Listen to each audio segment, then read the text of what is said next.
วัสดีครับผมวอตดัมซิ่งนะครับดูหน้างานเทวันนี้ครับนี่เริ่มงานครับแดดออกฝนหยุดตกแล้วครับ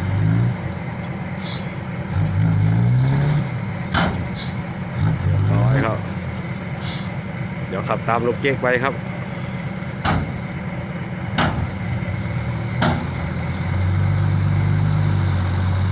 ว่าละลาย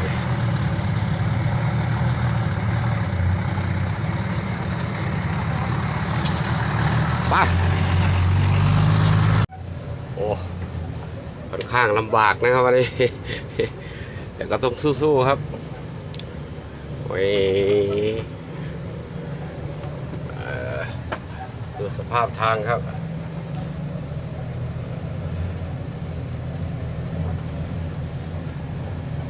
นี่โอ้ยไปเรื่อยๆครับ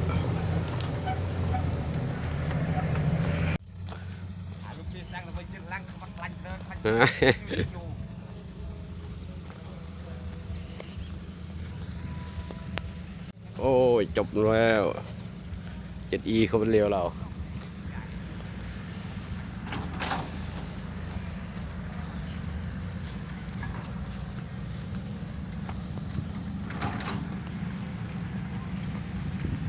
ทางมันนุ่มครับ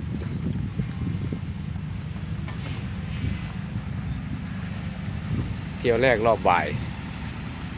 เราจะไปไหวไหมเลยล้อหายครับล้อหาย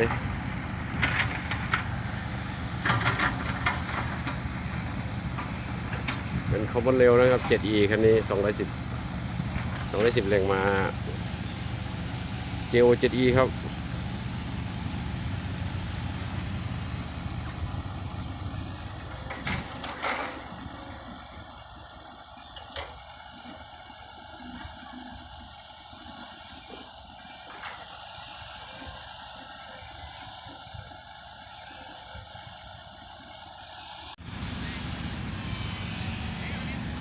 รอบบ่ายนะครับรอบบ่าย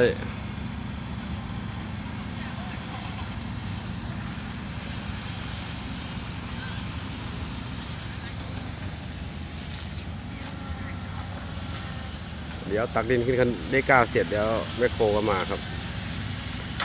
ดูครับลงแพ็คคู่อะครับ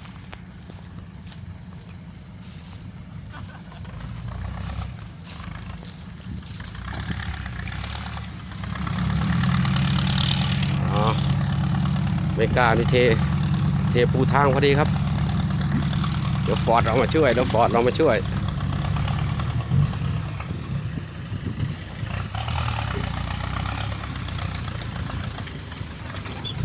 พอ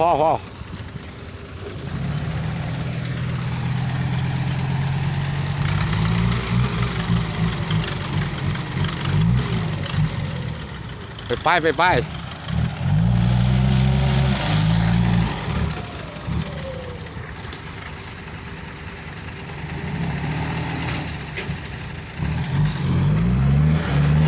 แล้วครับโอ้ลำบากฝนมาลงอีกครับ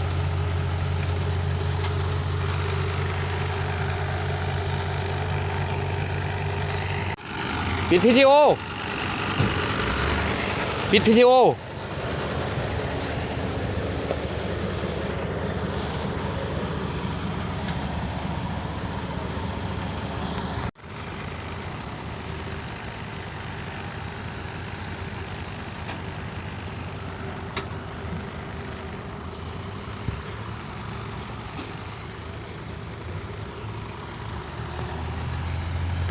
เดี๋ยวปิดท้ายก่อน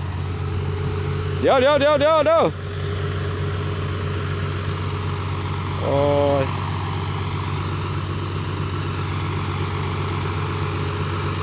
ไปเลยตาย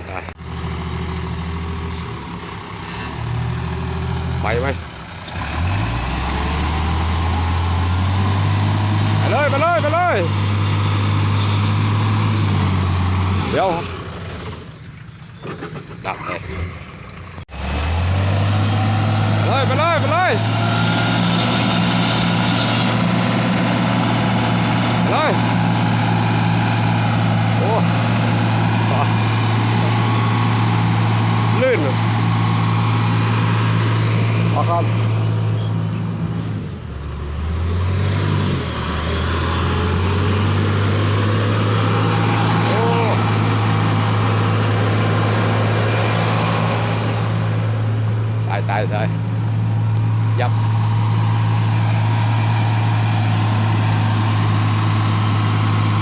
เป็นไหม้แล้วหนูเป็นละเรียบร้อยครับโอ้ลื่น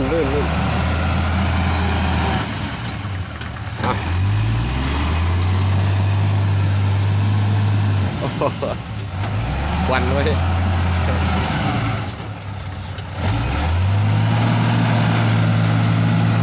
เรียบร้อยครับดูจะไม่กล้าครับ7E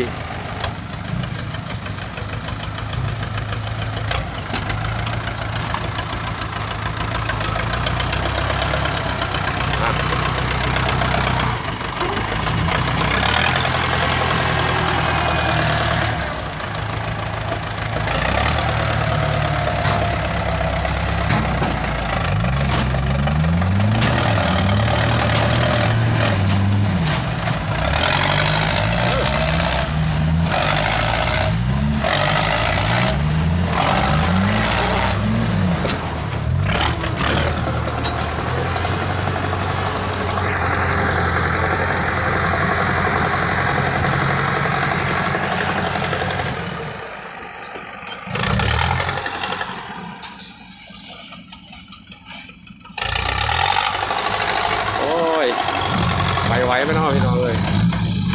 เอา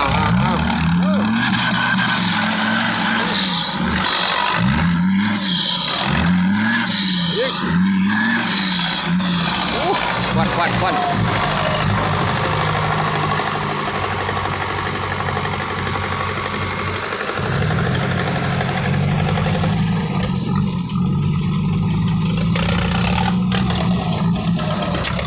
เดี๋ยวติดเหลี่ยมนู้นนะลุง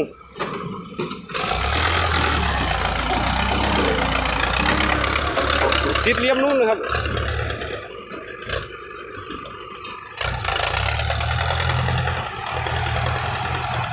เดี๋ยวฟอร์ดมาสแตนบายครับไปเลยครับไปเลยเดี๋ยวนะ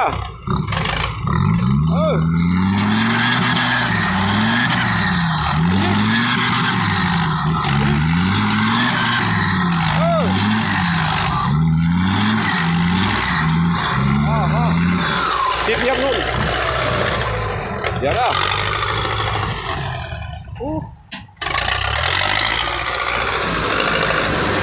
เอาเลย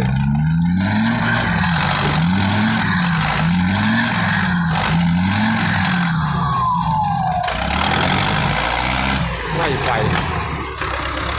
กระดึก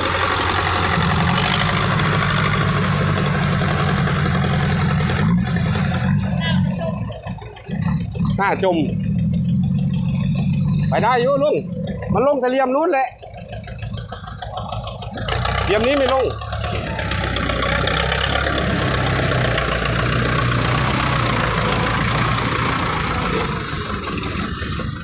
เอายังไง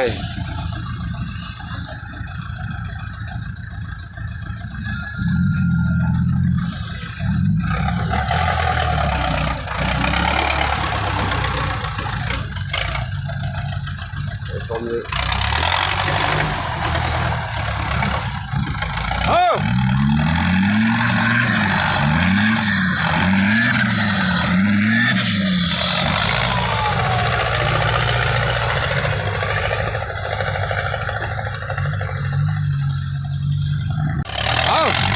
เลย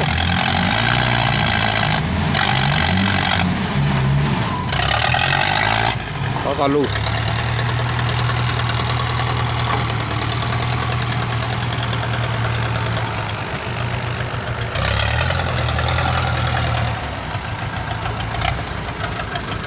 มานี่ออกกันหน้าคานประดัน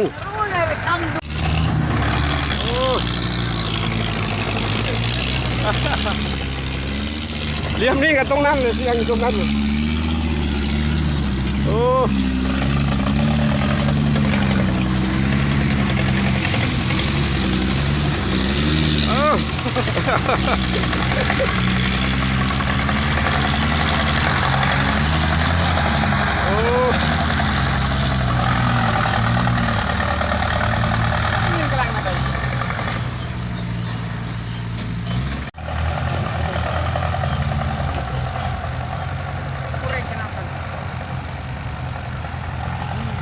นู่นแหละไม่เหลี่ยมนั่นแหละ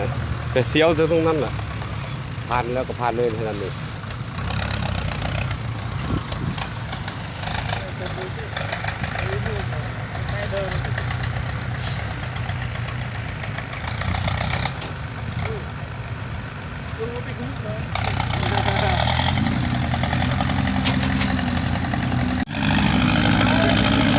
ลูกนี่อะไรอีกเออ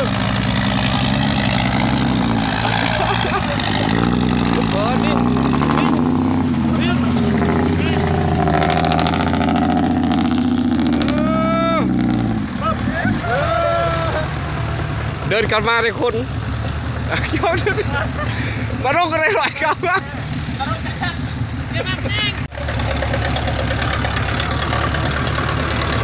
เอา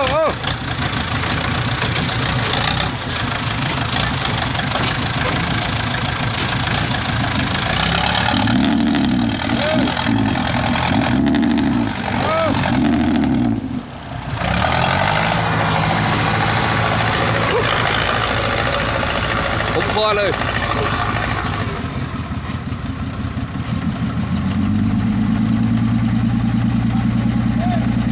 มิดลำ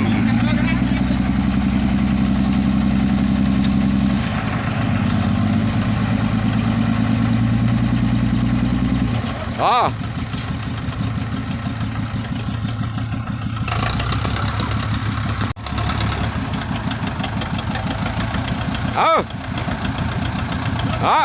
รถไถดันหรอ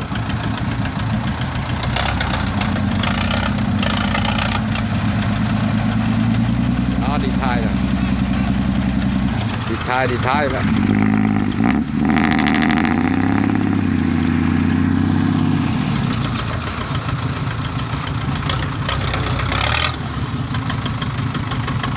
เกือบแล้ว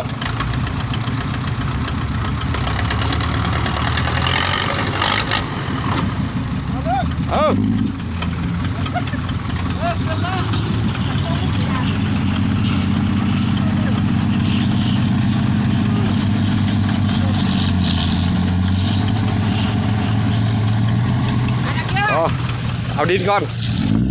นี่ก็หน้าลงอีกครับหน้าลงครับต้นเรือรถเจ๊กเลยเดี๋ยวตัดชมบรรยากาศครับรอบบ่ายนะครับ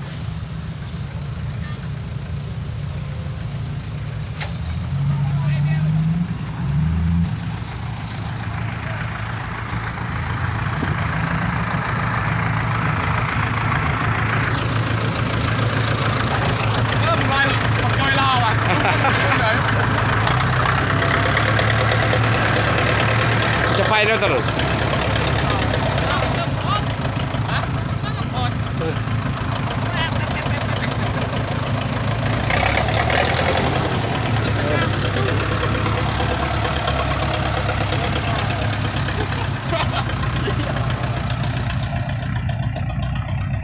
มันมาจนกลางมันตัวบาดเลย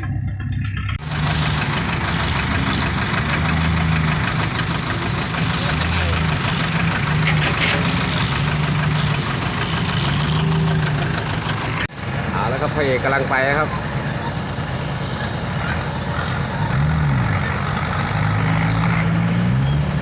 โอ้ลุงเจ๊กไปลงทางนู้นอีกลุงเจ๊กไปลงทางนู้นอีกครับโอ้ยภาพไม่นิ่งนะครับ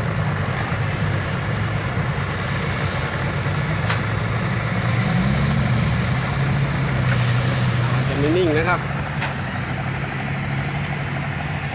ถ้าเวลาเราซูมในภาพมันจะนิ่งยากหน่อยมาชมกัน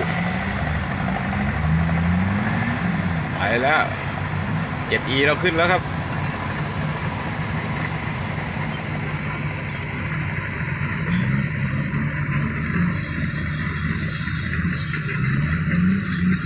ไปนู่นแล้วครับ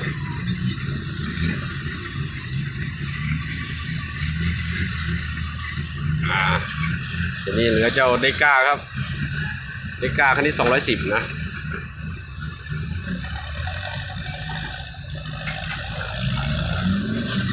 อ้าวไปติดอยู่โน่นเองล่ะลื่นครับ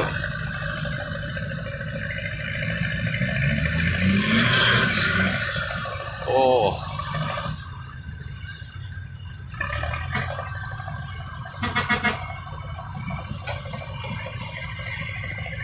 ด้านนี้ก็พอด้านนี้ครับ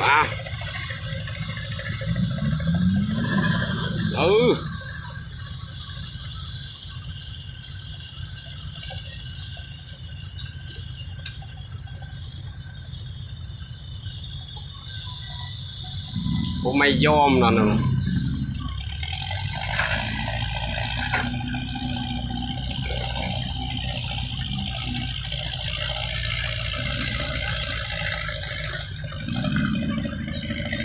เรียบร้อยครับ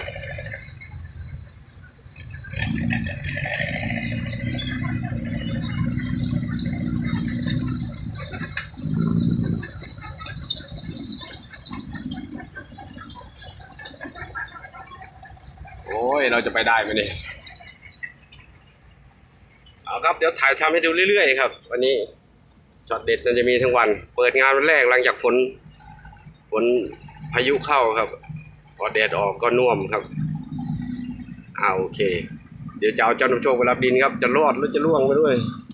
จะหาทางออกได้ไหมครับ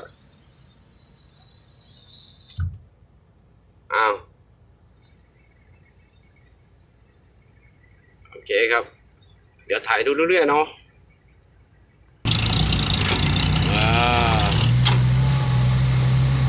ปูของเราครับดูเบก้าสีแดงจะไปไหวไหมครับโอ้โหปุ่งดูโอ้โหเอา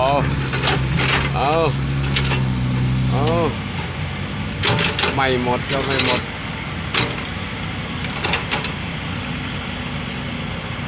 เรียบร้อยรถไถสแตนด์บายหน้างานตลอดนะวันนี้นะนี่ดูคุณครูกันหน้างานวันแรกครับทางออกครับโอ้โหเละเทะครับเรียบร้อยครับเจ้านำโชคเกมแล้วครับเกมเลยครับ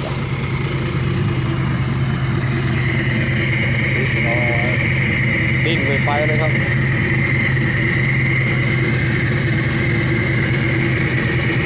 โอ้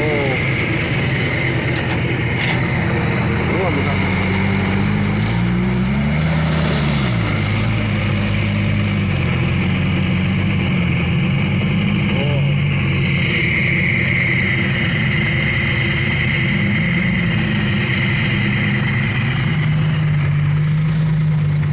ลุยงานจนค่ำเลยครับ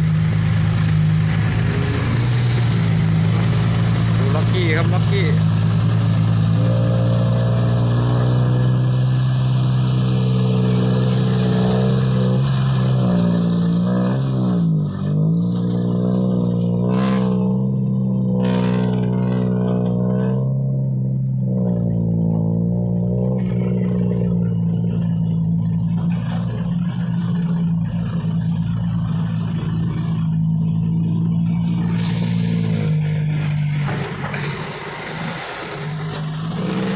จมล็อกกี้อีกครั้งครับ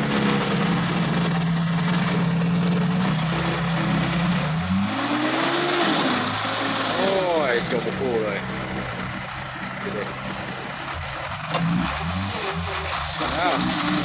อยู่แล้วครับเดี๋ยวแมคโครกำลังมาครับ